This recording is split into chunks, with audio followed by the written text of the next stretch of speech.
अगर जिंदगी को सिर्फ काटना ही है तो इस वीडियो को यहीं छोड़ देना, और अगर जिंदगी को जीना है तो आज का ये वीडियो पूरा जरूर देखना, क्योंकि आज का ये वीडियो देखने के बाद आपको कुछ ऐसा मिलने वाला है जिससे आपको हर उस काम में इंटरेस्ट आने लगेगा जो आप करना चाहते हैं, कर भी सकते हैं लेकिन कर नहीं पाते, फिर चाहे वह पढ़ाई हो, बिजनेस हो या कोई भी काम क्यों ना हो। देखो, हमारा दिमाग हमसे सिर्फ उन कामों पर ही फोकस करवाता है जिन्हें करने में इसे मजा आता है, और जिस काम को करने में मजा आता है उसके लिए इंटरेस्ट अपने आप आ जाता है। जैसे दोस्तों के साथ घूमना, सारे दिन मोबाइल पर लगे रहना, नशा करना, वो सारे काम जो हमें गलत दिशा में ले जा रहे हैं उन्हें करने में हमें मजा आता है और वहाँ पर इंटरेस्ट अपने आप आ जाता है, क्योंकि यह सब करने से दर्द नहीं होता, ना बॉडी को और ना ही दिमाग को। और इस रास्ते पर वो चलते हैं जिन्हें जिंदगी को सिर्फ काटना है, जबकि दूसरी तरफ जो चीज हमारे लिए सही होती है, जो काम हमें सही दिशा में लेकर जाता है, जो हमारे फ्यूचर के लिए सही होता है, उसे करने में दर्द होता है। जैसे कि पढ़ाई करना, और पढ़ाई करने के लिए इंटरेस्ट अपने आप नहीं आता, उसे लाना पड़ता है, दिमाग को समझाना पड़ता है। हमारा दिमाग हमें पढ़ाई से दूर खींचने की कोशिश करता है, क्योंकि यहाँ पर उसे मजा नहीं आता बल्कि दर्द होता है। इसलिए हमें पढ़ने का मन नहीं करता, हम पढ़ाई में इंटरेस्ट नहीं ले पाते, लेकिन हम जानते हैं कि बिना दर्द के कुछ भी हासिल नहीं होगा। तो ऐसा क्या करें कि हम पढ़ाई में इंटरेस्ट ले पाएं, पढ़ने का मन ना हो फिर भी पढ़ पाएं। देखो, इसका सिर्फ एक तरीका है और वो है वजह। आपके पास एक वजह होनी चाहिए पढ़ाई करने की, सोशल मीडिया से दूर रहने की, अपनी आदतों को बदलने की, क्योंकि बिना वजह के आप सही से नहीं पढ़ पाओगे। एक एग्जांपल देता हूँ आपको।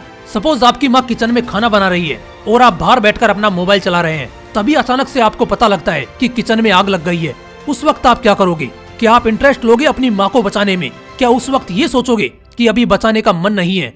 मैं बताता हूँ आप क्या करोगे। आप बिना कुछ सोचे समझे उस किचन में घुसने की कोशिश करोगे, आग बुझाने की कोशिश करोगे, क्योंकि आपके पास एक स्ट्रॉन्ग वजह होगी और वो वजह है अपनी माँ को बचाना। ठीक ऐसी ही एक वजह आपके पास होनी चाहिए। हो सकता है अभी आपके पढ़ने की वजह ये हो कि आपको एग्जाम क्लियर करनी है, लेकिन आपको वो वजह ढूंढनी है जो लाइफ की एग्जाम को क्लियर करे। एक रियल लाइफ स्टोरी सुनाता हूँ आपको। यह स्टोरी एक ऐसे बंदे की है जिसे ऑलमोस्ट आप सब लोग जानते हैं। जब यह बंदा 10th स्टैंडर्ड में था तो उसका एक ऐसा फ्रेंड सर्कल बन गया जिसमें उसके सारे दोस्त गलत ट्रैक पर थे, यानी कि सिर्फ मजे मारने वाले, फालतू इधर उधर घूमने वाले, यानी कि जिनका ध्यान पढ़ाई पर कम था और टाइम पास करने में ज्यादा था। तो उस फ्रेंड सर्कल में इस बंदे ने भी टाइम पास करना शुरू कर दिया। रोज की 8-10 सिगरेट पीना, दोस्तों के साथ घूमना उसकी आदत बन गई थी। उसका ध्यान पढ़ाई पर ना के बराबर था। एग्जाम में मार्क्स आते थे सिर्फ 50%।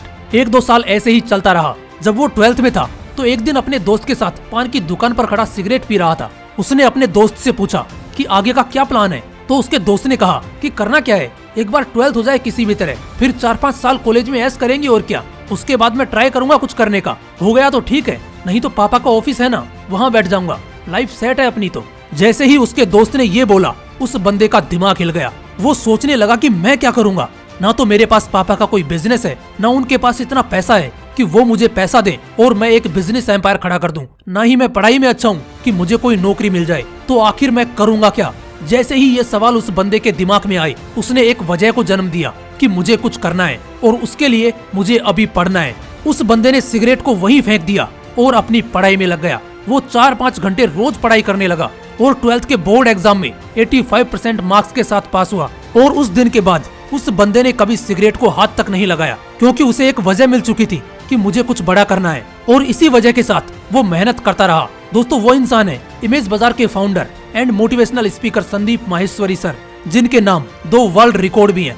दोस्तों, ऐसी ही एक वजह आपके पास भी होनी चाहिए। आपके अंदर भी वो आग होनी चाहिए कि आज से 1 साल, 2 साल या 10 साल बाद आप कहाँ पर होंगे, क्योंकि जिस दिन आपको अंदर से ऐसा लगने लग गया कि मुझे कुछ करना है, उस दिन के बाद आपका पढ़ाई में मन अपने आप लगने लगेगा। अपने सपनों को, अपने गोल्स को अपनी टेबल के सामने दीवार पर चिपका दो। जब भी पढ़ने बैठो तो आपको दिखना चाहिए कि आपको कहाँ पर पहुँचना है, और उसके लिए जो आज जरूरी है वो करो, क्योंकि यही एक तरीका है जो आपके दिमाग और बॉडी को बार बार दर्द सहने के लिए ताकत देगा। जय हिंद, वंदे मातरम।